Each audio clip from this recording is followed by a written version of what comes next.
नमस्कार, मैं मीनाक्षी कनौजिया और आप देख रहे हैं 24 हिंदुस्तान टीवी न्यूज। पुलिस द्वारा किया गया 48 घंटों के भीतर ब्लाइंड मर्डर का पर्दाफाश। आपको बता दें, पौड़ी गढ़वाल के युवक की हत्या करने के बाद उसका शव अनाज की टंकी में छुपाने की ब्लाइंड घटना का पर्दाफाश करते हुए पुलिस ने 48 घंटों के अंदर आरोपियों को धर दबोचा।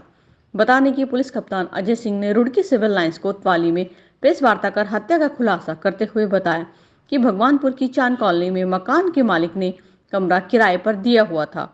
इस बिल्डिंग में सभी आसपास की फैक्ट्री में काम करने वाले कर्मचारी रहते थे। 2 दिन पहले मकान मालिक रात के समय बिल्डिंग में पहुंचा तो अनाज की टंकी से खून निकलता देखा। टंकी खोलने पर उसके अंदर से एक शव निकला। शव की शिनाख्त नितिन भंडारी निवासी ग्राम चौटिक थाना पौड़ी जनपद गढ़वाल के रूप में हुई थी, जिसकी सूचना मृतक के परिजनों को दी गई। पुलिस द्वारा मोबाइल सर्विलांस की मदद से छानबीन शुरू की गई, जिसमें सामने आया कि एक नाबालिग सहित 3 भाइयों और उसकी मां ने मिलकर पैसों के लेन देन के विवाद में नितिन की हत्या की थी। पुलिस द्वारा सभी आरोपियों को अलग अलग शहरों से गिरफ्तार कर नकदी व मृतक का अन्य सामान भी बरामद कर लिया गया है।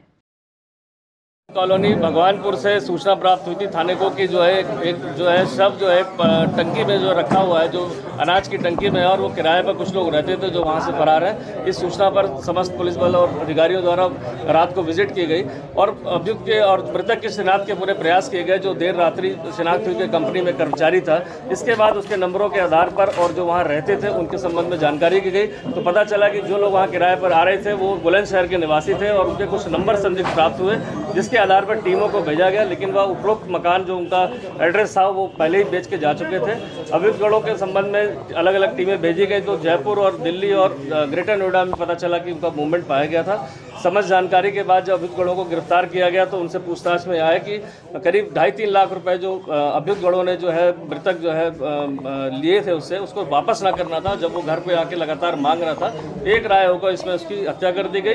हत्या करने के बाद उसके शव को जो है टंकी में छिपा दिया गया, एक कंटेनर में छिपा दिया गया, जिससे कि अगले दिन जब वो यहाँ से जाएं कब्र छोड़कर तो उसको कहीं ना कहीं बॉडी को आगे डिस्पोज कर दें जिससे पता ना चले।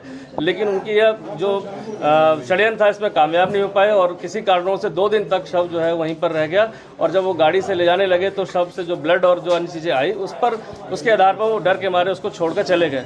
तो इसके बाद पूछताछ में सब चीज़ें आई कि पैसे वापस ना करने पड़े जो विक्टिम से लिए गए थे, जो मृतक था। इस कारण से एक राय होकर मारा गया। इसमें 3 लोग, इसमें जो 4 लोग की गिरफ्तारी हुई, इसमें 3 लोग जो नौशाद, आज़ाद और उसकी मदर है गुलशन है, साथ ही उसका एक छोटा भाई भी है जो नाबालिग है। इस कारण से उसका नाम नहीं बताया जा रहा है। और मृतक से जो पैसे लिए गए थे जो उसमें से 1,10,000 रुपये बरामद भी हो गए हैं। साथ ही साथ मोबाइल फ़ोन और कुछ डॉक्यूमेंट्स भी मिले हैं जो पूरे घटनाक्रम से जो कनेक्टेड हुए हैं। अकाउंट्स की डिटेल से भी पता चला है कि किस तरह से ट्रांजैक्शन हुआ था। तो समस्त घटनाक्रम का पर्दाफाश हो चुकी। सनसनीखेज वारदात थी। एक पहाड़ के युवक जो यहाँ पर नौकरी कर रहा था उसके साथ एक सनसनीखेज घटना हो गई थी और उसको मार दिया गया था। साथ ही साथ जो मृतक जो अभियुक्त लोग थे उनके बारे में बहुत ज़्यादा डिटेल किसी को पता नहीं थी, लेकिन समस्त टीम ने 48 घंटे लगातार मेहनत करके इसका अनावरण किया है और इस कारण जो है क्षेत्र और जो इस तरह का सनसनीखेज घटना का खुलासा हुआ है। इनाम भी दिया गया सर? इनाम? हाँ, देखिए, इसमें मेरी तरफ से 25,000 का इनाम जो मेरी तरफ से है वो मैं टीम को इसमें दूँगा।